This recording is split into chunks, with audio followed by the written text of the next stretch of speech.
Olá, alunos! Vamos dar continuidade, então, ao nosso conteúdo de biotecnologia. A gente estava falando de eletroforese, né? E agora eu vou falar de genética forense. A gente vai ter que abordar também um pouquinho dos conceitos prévios, né? Vou falar um pouquinho dos tipos de sequências de DNA que existem. Vou falar da eletroforese só para relembrar, né? Porque é a técnica que a gente usa como base para poder separar esse tipo de DNA. E vamos falar desse DNA fingerprint, que é como se fosse uma impressão digital, tá? Que vai, como uma impressão digital é única para um indivíduo, tá? Então, uma impressão digital de DNA, tá? E a gente vai ver como pode ser aplicada essa técnica. Nosso genoma, né? Todo o nosso conjunto de nossas bases, né, dos nossos nucleotídeos, nosso DNA, ele na verdade ele consiste em sequências que não são codificantes, não são genes, tá? Só cerca de 3% do nosso DNA são genes reais. O que é um gene? Gene é uma sequência que é responsável por alguma característica. Geralmente ela produz uma proteína, né, um RNA mensageiro, ou um RNA ribossômico, ou um RNA transportador. E no caso da RNA mensageiro, ela vai produzir uma proteína. Então, é uma sequência, vamos dizer assim, útil. O resto do nosso DNA tem de tudo. Lixo, resto de gene que perdeu a eficiência, resto de vírus que contaminou a gente, largou ali, transposões, sequências que ficam se replicando sozinhas. Então, tem de tudo. Inclusive, tem regiões que não são gene, mas regulam genes, né? A gente pensa que não serve para nada, mas serve. E a gente está descobrindo agora, né? Ela serve para regular, às vezes, o próprio gene. Mas, então, assim, a maior parte do DNA não é gene, não significa uma proteína. E muita dessa parte, a gente diz, né, desses DNA, a gente chama ele de repetitivo, tá? Se ele não tem uma função, se ele não é um gene, a gente vai ver que ele está muito livre para ter mutação, tá? Isso vai ser importante. Aqui eu tenho uma charge, né, do Galo questionando a paternidade. Então, a maioria das nossas diferenças do genoma, elas vai ocorrer nessas regiões. Polimorfismo quer dizer várias formas. Esses polimorfismos genéticos vão acontecer nas regiões que não são genes, tá? É exatamente porque elas estão mais livres para quê? Para mutar. Um gene, ele pode mutar? Pode. Mas ele não pode mutar tanto, porque o que acontece se você mutar muito um gene? Vai danificar a forma da proteína, ela pode perder a função, você pode ficar com uma doença grave, você pode até morrer. Então, os genes, eles estão sob pressão seletiva, eles podem mutar? Podem, mas também não pode sair mutando tanto assim, né? Porque se ele mutar, a proteína perde a função e você pode até morrer. Uma letrinha só pode ser uma coisa muito grave, né? Então, qual é o seu objetivo do seu teste de DNA? Dependendo dessa pergunta, você vai ver, né, que sequência você vai usar. Então, o teste de DNA é só para teste de paternidade? Não, existem vários tipos de teste de DNA, certo? Você pode estar tentando fazer um teste de variabilidade genética de uma população, você pode estar tentando fazer teste de diagnóstico de uma doença.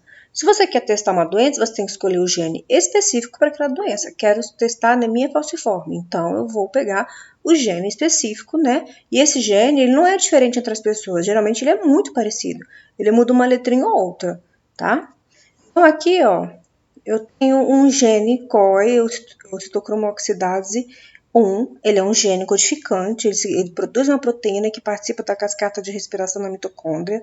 E aqui, uns dados do meu doutorado, eu tenho alguns gêneros. São gêneros que já se separaram há muito tempo, inclusive, assim, 60 milhões de anos,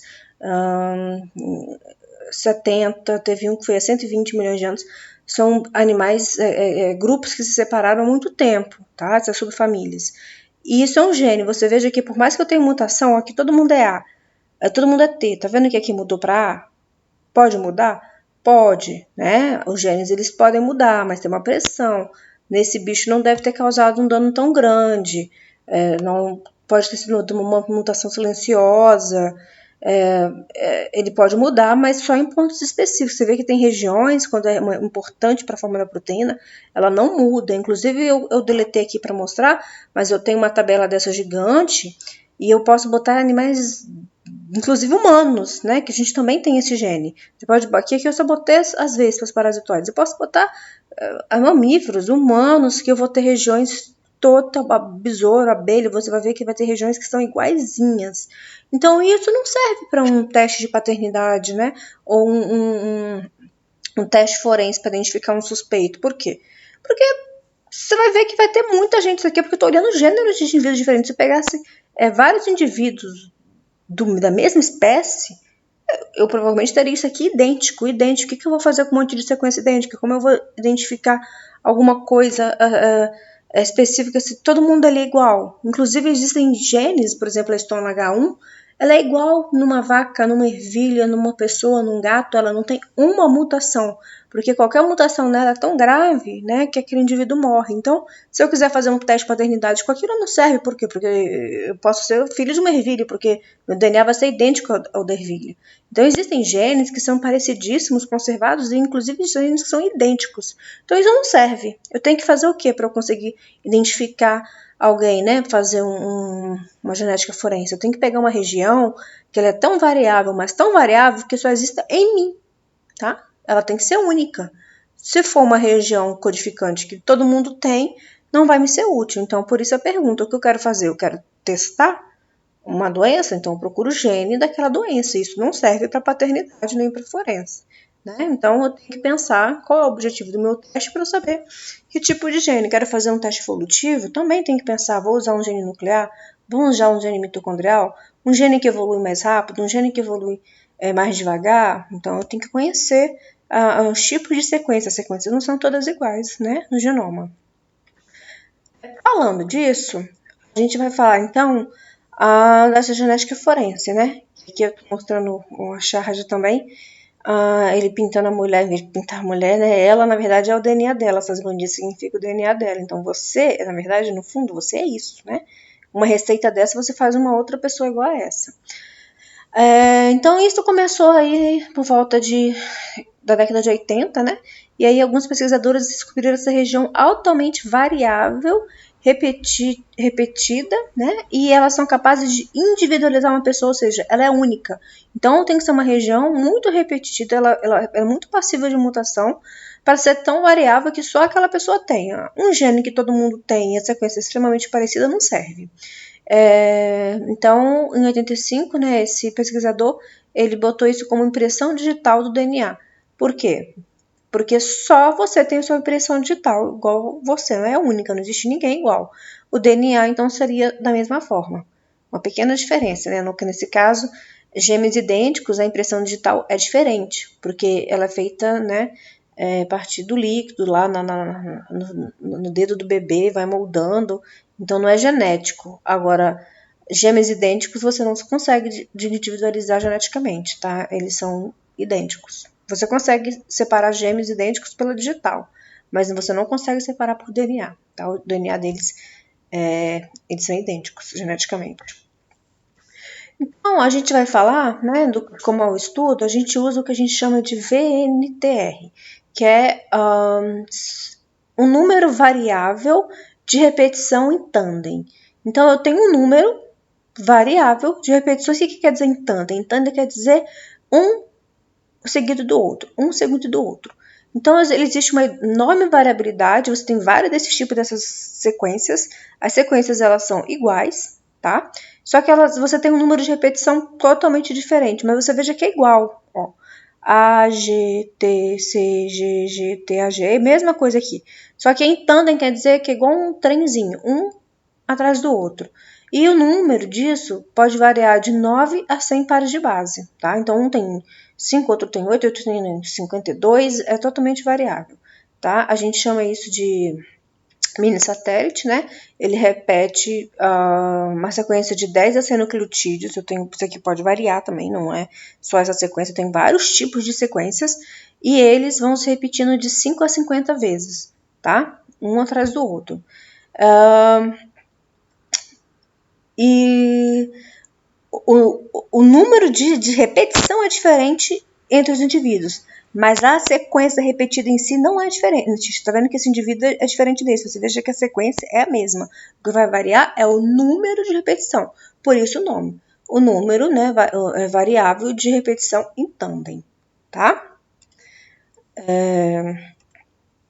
Aqui, agora, hoje em dia, a gente usa o que a gente chama de STR, que é Short Tandem. Repetições curtas em tandem, tá? As repetições, elas variam de 2 a 6 pares de vasos. Tá vendo porque eu chamo de short? Porque a short é porque ela é muito pequenininha. Então, eu tenho aqui, por exemplo, uma repetição, AGAT.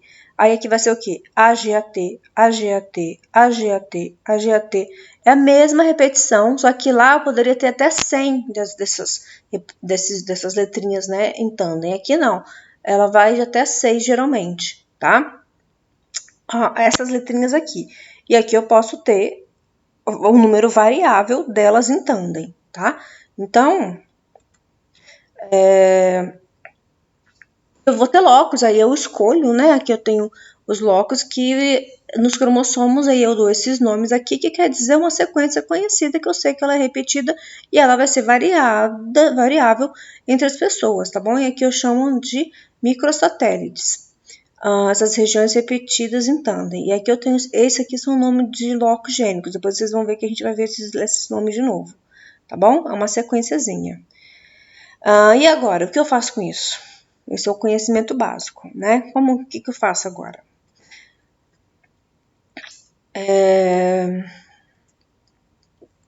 Na verdade, o que eu vou fazer, por exemplo, aqui, eu vou pegar uma amostra de DNA, uma gota de sangue, um sêmen, alguma coisa. O Antônio falou que ele extraiu uma gota de sangue ou um fluido corporal. E eu tenho meu DNA, e aqui no caso, antigamente se usava enzima de restrição. Ele cortou com vários pedaços, com enzimas conhecidas que iriam cortar naqueles locos que eu falei. E aí ele vai correr no gel de eletroforese. Qual é o princípio mesmo da eletroforese? Eu separo fragmentos de tamanho diferente, esses fragmentos não têm o mesmo tamanho, e aí eu corro, né, no gel de agarose. Aí o DNA ele é negativo, por causa do grupo fosfato, ele vai correr para onde? Para o positivo. Então eu vou separar quem está aqui é menor e quem está aqui é maior, tá? Então os fragmentos menores, eles migram através desse eletrodo e eles migram com uma velocidade maior, supondo que eu botei todo o DNA junto e a corrente elétrica e o tempo é o mesmo. Então aqui, né, de novo a representação, e geralmente eu tenho isso aqui é um gel real, isso aqui é o ladder, né, como eu já tinha falado antes, e aqui eu tenho esse padrão de banda que eu posso diferenciar indivíduos ou haplótipos, tá? Aqui eu consigo ver que este indivíduo é igual a este, tá? Mas isso não é um teste de paternidade, isso é para ver variabilidade genética, acho que são as fotos do Muriqui, do projeto Muriqui. Então, este indivíduo é igual a este, que é igual a este, tá? Este aqui, acho que é para igual a este aqui, ó, que tem essa banda aqui. Então, eu consigo migrar os fragmentos e aí eu tenho um padrão e eu posso comparar. E esse lado, ele me diz qual é o tamanho desse fragmento de base. A gente tem que medir isso com régua, botar numa tábua logarítmica, é um inferno isso. Mas vamos lá. Vamos fazer então, agora que a gente relembrou o que é o gel de eletroforese, vai ser muito importante porque agora a gente vai ver como a gente faz os exercícios e aprende como é um teste de paternidade. Veja esse indivíduo. Esse daqui é o indivíduo A. Eu estou usando só 3 locos aqui. São 3 cromossomos. 1 cromossomo, 2 cromossomos, 3 cromossomos. Este daqui é o indivíduo A inteiro. Este daqui é o indivíduo B e este daqui é o indivíduo C, tá bom? Eu não olho só 3 locos, na verdade. Aqui eu tô olhando, né, 3 cromossomos. Lembra da figura passada que eu botei aqueles números todos? Tem um monte, né? No começo se usava 3, depois passou para 20, hoje em dia se usa 25, mas eu vou fazer um exemplo com 3. Então, são 3 cromossomos diferentes. E eu tenho aqui, esse indivíduo, ele é diploide. Então, ele tem 2 cromossomos, certo? 2 cromossomos. A gente sempre tem 2 cromossomos. Um cromossomo, que eu vou chamar um alelo, tem quantas repetições? 3. E este outro cromossomo deste indivíduo tem quantas repetições? 1, 2, 3, 4, 5, 6, 7, 8. Este é maior, né? O que eu vou fazer? Eu vou correr e eu vou ter meu perfil genético desse indivíduo. Ele vai ser único. Vamos correr no gel essa parte laranja do indivíduo A? Olha, o indivíduo A, a parte laranja dele ficou aqui. Quem é menor do que essa parte laranja desse indivíduo aqui? Esse aqui que tem 2, ó. O 2 foi o primeiro, eu corri. O 2 foi o primeiro, depois veio esse laranja, depois veio esse marrom é qual? Este pedaço aqui, ó. que tem 3 repetições, mas é maior. Tem repetições maiores. Depois eu venho para o azul, de baixo. Depois eu venho para o laranja, que é esse aqui. Depois eu venho para o marrom, que é o maior. Você tá vendo que eu botei isto aqui em ordem? Então, este daqui é o perfil genético desta pessoa. Eu corri no gel e eu tenho a separação por tamanho. Vamos para o indivíduo B? Qual é a sequência mais curta desse indivíduo B? Essa azulzinha aqui, não é? Ó, então, a azulzinha dele ficou aqui. Depois, a marrom, essa marrom aqui. Tá vendo que essa marrom bateu com este cara? Às vezes coincide, tá, gente? É por isso que eu não posso usar só um ou só dois. Porque você veja que eu bateu aqui o marrom e o azul estão do mesmo tamanho, desses dois lugares aqui. Mas quer dizer que eles são idênticos? Não, só bateu aqui. Existem alelos, né, alguns blocos que eles vão bater, eles são comuns na população, várias pessoas podem ter. Eu não posso ter todos, tudo isso igual. Aí não, aí é muita coincidência. Tudo não. Por isso que eu não posso, aqui eu estou usando só 3, eu uso 25 na verdade. Então é improvável que eu bata com todos os alelos, né, que sejam iguais. E aí eu subi de novo aqui, eu vim por esse marrom, depois eu vim por esse laranja e esse laranja é o maior de todos. Então, eu fiz isso aqui em ordem de tamanho, tá? E esse indivíduo aqui, qual o fragmento mais curto dele? É este marrom aqui. Depois, é este laranja aqui. Depois, este azul aqui, que vai estar aqui, tá? Depois, este azul. E depois, esse marrom, que é o maior de todos. Então, por ordem de tamanho. Eu vou botando os maiores em cima e os menores embaixo. Nesse caso, o menor de todos é esse aqui. Tá vendo que o padrão genético é diferente deles? O perfil genético é diferente? Como eu disse, eu só estou usando 3 blocos, tá? A gente usa, hoje em dia, uns 25. E aqui é um padrão que a gente tinha. Antigamente, o pessoal usava, era um negócio enorme, né? Esse aqui eu usava tipo uma chapa de raio-x com as bandinhas, ó, para ficar comparando, né? Usava vários, era uma confusão. Antigamente era mais complicado. Isso é bem antigo, não se usa mais isso. Hoje em dia, na verdade, a gente faz eletroforese sim, mas é no capilar de uma máquina de sequenciamento. É o mesmo princípio, mas é automatizado, igual o sequenciamento. Então, aqui só para relembrar de novo, você tem o DNA da pessoa, você corta com a enzima específica. Hoje em dia também não se corta mais, hoje em dia você só sequencia, né? Mas é bom a gente saber todo o histórico. Corre na eletroforese. Aqui a gente tem o quê? O maior, e aqui eu tenho o menor, né? O menor fica embaixo. Então, eu separei e aqui eu tenho o meu perfil, tá bom? E este daqui é o meu perfil da pessoa. Esse perfil aqui é único. Por isso que aquele cara do pintor estava pintando lá o perfil genético da pessoa. É como se fosse você, tá? O seu código de barra é único. Aqui eu tenho um exemplo das antigas, né? Isso aqui é bem antiga. Eu tenho uma vítima, eu tenho uma amostra e eu tenho esses 3 suspeitos. Eu quero saber, deve ser sêmen, né? Pode ser uma vítima de estupro. Eu quero saber de quem pertence essa amostra. Olha aí o perfil genético. Quem vocês acham que é o suspeito? 1, 2 ou 3? Olha o 1. Bate, bate. Bate, bate, bate, bate, bate. Tá vendo? Ó, bate, bate. Tudo bate. Este aqui tem vários que não bate com a amostra, né?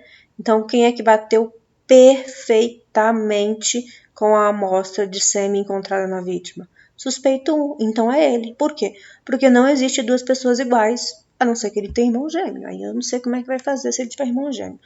Fora isso, não existe 2 pessoas no mundo com o DNA igual. Tá? Aqui também a gente tem um perfil, uma amostra, faz às vezes até de cidade inteira, procurando para ver quem bate com a amostra, né? Aqui eu tenho uma gota de sangue e aqui eu tenho vários suspeitos. Quem é? De quem que é? Amostra de sangue. Ó, tá na cara aqui, ó. Suspeito 3, ó. Bate, bate, bate. Ó, todas as bandas estão batendo, tá vendo? E os outros não. Isso é o perfil genético dessa pessoa. Ninguém vai ter este perfil genético a não ser essa pessoa. Então, isso é o que a gente chama de perfil genético antigamente. A gente podia ver, né? Como eu disse, hoje em dia a gente não faz mais esse tipo de gel que era feito e corado, né, com filme, com radioisótopo.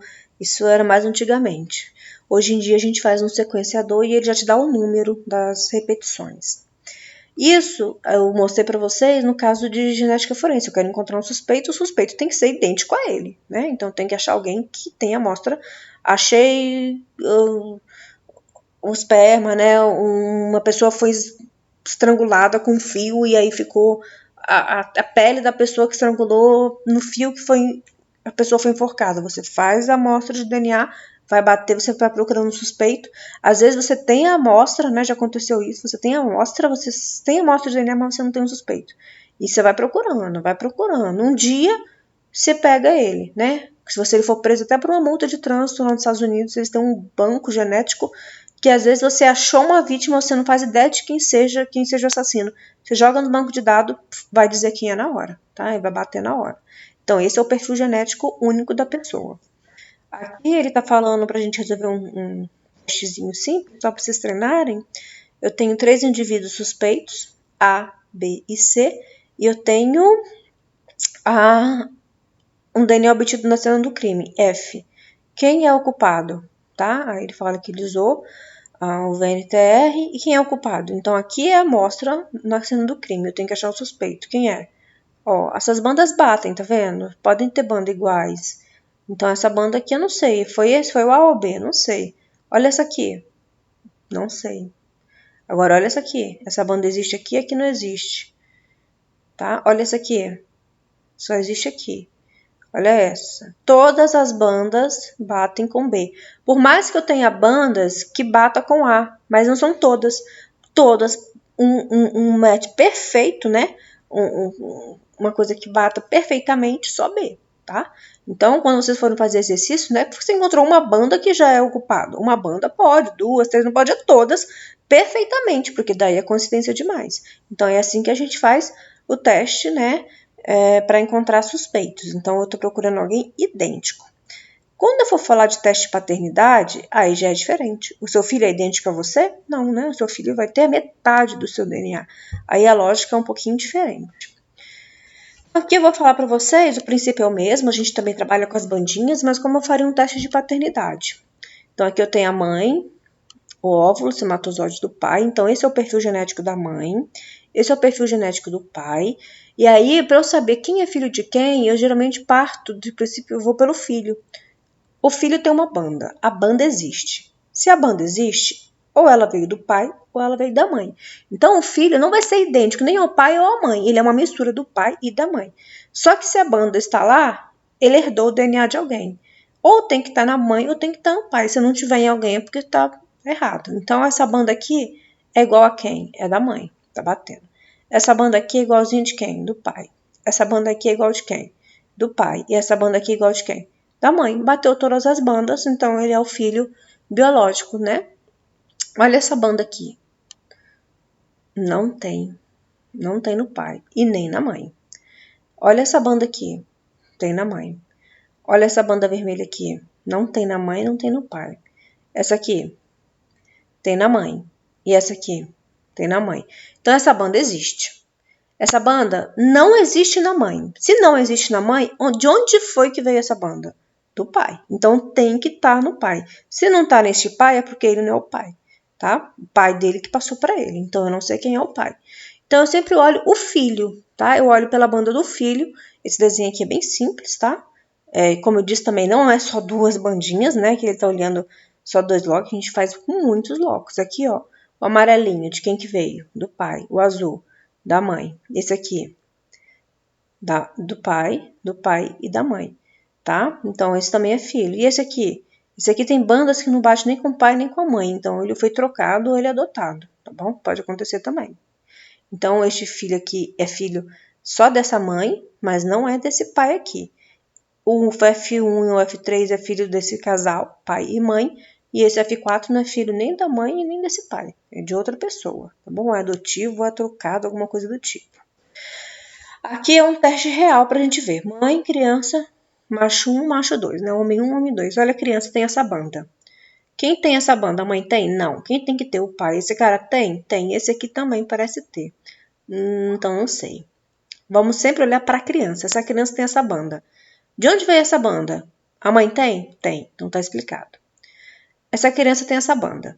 A mãe tem? Não. Se a mãe não tem, quem tem que ter obrigatoriamente? O pai. Ó, quem é o pai? Ele. Porque esse aqui não pode ser. Por quê? Porque essa banda existe e esse cara não tem essa banda, nem a mãe. Então essa banda não veio do além, né? Ou foi esse cara que passou. A criança tem essa banda. A mãe tem? Não. Se a mãe não tem, quem tem que ter obrigatoriamente? O pai. E esse cara tem? Tem. Então, se você vai continuando o raciocínio, você vai ver que ele é o pai, tá? Então, você sempre parte do filho e não é por quantidade de banda. Porque às vezes pode até ter uma banda que bate com esse cara aqui, mas não quer dizer que ele é o pai, tá? Eu tenho que ver é aquela que mata. Então, essa aqui, pra mim, já matou, ó. A criança tem, a mãe não tem e esse cara tem. E este não tem. Então, essa é uma banda, vamos supor, decisiva, tá? Essa aqui também, ó. A mãe não tem. Se a mãe não tem, o pai tem que ter. E se o que esse cara tivesse, aí eu ia ficar na dúvida ainda. Eu teria que procurar a próxima banda, né? Então, essa aqui também, ó. A mãe não tem, ele tem e esse cara não tem. Então, esse cara, por mais que ele pode ter uma ou outra que bate, né? Tem várias que a criança tem, a mãe não tem e ele também não tem. Então, o homem 2 não é o pai, é o homem 1. Então, você parte sempre da criança.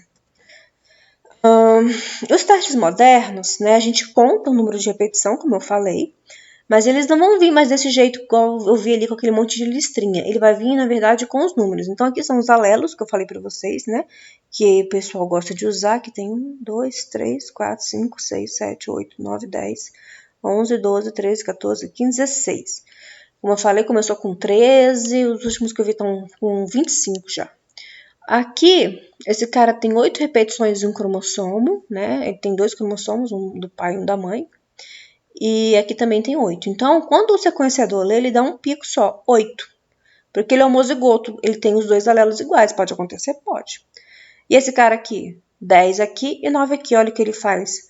É um leitor, então ele vai te dar números, 9 e 10. Então, o resultado de DNA hoje em dia não vem com aquele monte de banda, não. A gente faz isso porque, né, cai em concurso, cai em Enem, mas não é mais assim. Hoje em dia, um teste, a ideia é a mesma, só que eu não tenho, mas eu não sei ali o tamanho, né? Não tenho que ficar olhando pro tamanho. Já me vem o número, mas o princípio é o mesmo. Então, olha esse indivíduo aqui, né? Aqui é aqueles locos que eu falei pra vocês. D8, 6, não sei das quantas, tá vendo? D700, CF, isso aqui são os nomes dos locos. E eu olho, essa pessoa aqui, nesse locus, ela tem o quê? 11 repetições e 13. Eu poderia fazer até um gel e mandar você botar aqui num gel com tamanho, né? Dá pra você representar. Mas agora já vem aqui. Esse daqui tem 20 e 29. Esse aqui, 8, 8. Então, esse aqui é homozigoto. Aqui, 12, 12. Homozigoto também. 15 e 16, 6, sei lá o que é isso, 9.3 eu acho. 9, 10. Então, hoje em dia você vê dessa forma, tá? E o resultado ele vem assim. Esse é o resultado da minha irmã, né? Que ela teve um filho com um argentino maluco lá, veio pro Brasil, aí depois para ver se ele era o pai, ela mandou o cordão umbilical para lá. Então, esse teste é da minha sobrinha. Filho, pai, suposto pai. Né? E aí que você vê aqueles locos que eu falei, o resultado vem assim. A criança, 17, só tem um? Não, porque tem 2, 17, né? Então, ela é 17 e 17. E o pai? O pai é 16 e 17. Então, ela herdou um 17 dele e a minha irmã com certeza é 17, porque o outro alelo dela também é 17. E esse aqui? O pai é 12 e ela tem o quê? 2 alelos. Um é 12 e o outro é 16.3. O pai passou qual para ele? O 12. E minha irmã passou qual? 16.3. Só olhando aqui não tem o DNA da minha irmã, mas eu já sei qual é o alelo da minha irmã. Olha esse daqui. A menina, a Maísa, né, que é minha sobrinha, ela tem o 10 e o 14. 2 alelos. Sempre é 2 alelos, mesmo quando tá sempre que é repetido, tá? É homozigoto. E aqui ela é heterozigota. O pai, o argentino, tem 10 e 11. Qual foi o alelo que ele passou para Maísa? O 10. E minha irmã passou 14. Quando dá esse C, quer dizer que coincide, quer dizer que todos aqui, um alelo da menina bate com ele. Então, quando você faz isso muitas vezes, é impossível que seja coincidência. Se eu fizesse só 2 vezes, só com um alelo, 2, né, vai saber. Mas quando você faz, então tá falando C, ó, coincidência alélica, criança, pai. Se tivesse um D, seria discordância, ela não tem nenhum D, tudo bateu, tá? Aqui é 8, 12, né, a Maísa, e aqui é 8, 11. Ele deu o alelo 8 para ela e o outro alelo veio de quem? Da minha irmã, o 12, tá? Então, olha, se você for olhando aqui, todos os alelos vão bater. E aí, então, você pode dizer que a criança é filha. Quanto mais alelos você utilizar, mais certeza você tem, porque, na verdade, você faz uma conta. Não sei se vocês já viram, né? Que às vezes eles botam assim 99,9, não sei o quê, porque você usa quantos alelos você fez, a frequência alelo naquela população, sei lá mais o que, faz a conta, você chega naquela conta que é 99,999, a probabilidade que existe uma outra pessoa no mundo inteiro que tenha essa mesma sequência igual a sua, tá? Então é praticamente impossível, salvo os gêmeos idênticos. O gêmeo idêntico é um clone, né? Eles são idênticos. Então aqui, ó, a gente vai seguindo o raciocínio que bateu. Tá vendo que tem alelos que são repetidos? A minha é 21 e 25. Ele também é 21 e 25. Qual alelo que ele passou para a Maísa? Eu não sei, pode ter sido 21 ou 25. Então existem alelos que repetem, por isso que eu não posso usar poucos, eu tenho que usar muitos alelos. Então a partir de 13 já é confiável. Esse aqui foram 20, né, alelos. Cada um desses é um locus. Ó. 1, 2, 3, 4, 5, 6, 7, 8, 9, 10, 11, 12, 13, 14, 15, 16, 17, 18, 19, 20 alelos. 20 locus, né? Com alelos diferentes. São locus, cada um desses é um alelo. O 10 é um alelo, o 13 é um alelo. Tá? Porque são versões diferentes, né, da sequência do cromossomo, porque ele tem 2 cromossomos. Viu como é importante ter todos aqueles conhecimentos? O que é alelo, o que é locus, né? Que o negócio vai só complicando. Então é mais ou menos isso. Espero que vocês tenham entendido. Acho que aqui tem um exercício, né? Geralmente é assim que eles botam exercício. Eles falam que, né, não existe duas pessoas com o mesmo fragmento, exceto os gêmeos monozigóticos, são os idênticos. A metade dos fragmentos de DNA de uma pessoa é herdado da sua mãe e a metade é do seu pai. Então você é 50% DNA do seu pai, 50% da sua mãe. Mesmo que você seja a cara da sua mãe, idêntica à sua mãe, é só porque você tem alelos dominantes, mas a quantidade de DNA é metade de cada um, 50 de cada um. E aí você tem aqui uns fragmentos, você tem vários casais, casal A, B, C, D e E, e você tem o bebê 81. De quem será que é essa criança? Como eu disse, eu sempre olho para a criança, porque a criança ela existe e a banda existe, eu tenho que saber de onde veio. Ó, essa banda existe. Não é olha o que não existe, isso aqui não quer dizer que não existe não, você olha o que existe, só o preto existe, tá? Essa banda existe, essa mulher também tem. Mas este homem também tem, tá vendo? E esse homem também tem. E esse também tem. Me ajudou alguma coisa essa banda? Não. Agora olha essa banda aqui. Não tem, não tem, não tem, tem e tem. Agora eu tô na dúvida. Ou é o C ou é o D. Porque o resto não tem essa banda. Vamos para a banda que existe. Essa banda existe. Não existe aqui, não existe aqui, não existe aqui. Existe aonde? Aqui. Quem é o casal? O pai. O casal que é os pais do bebê. O C. Com essa banda aqui eu mato, porque essa banda existe. Ninguém mais tem essa banda. Essa banda surgiu do além? Não, surgiu desse cara aqui. Dessa mãe, na verdade, tá? Eu posso continuar, ó. Essa banda aqui não me forma, tá vendo, ó? Várias pessoas têm. Isso pode acontecer. Existem bandas que têm uma frequência mais comum. Agora, olha essa banda aqui de novo. Ninguém tem. Só o pai.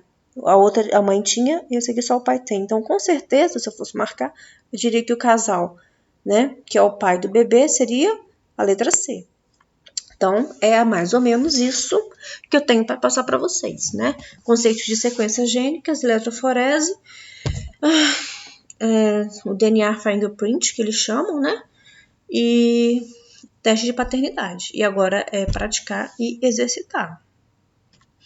Então, aqui é o nosso programa de extensão do IFES Online, né? Sigam a gente lá no canal, curtam o nosso vídeo. Até mais, pessoal!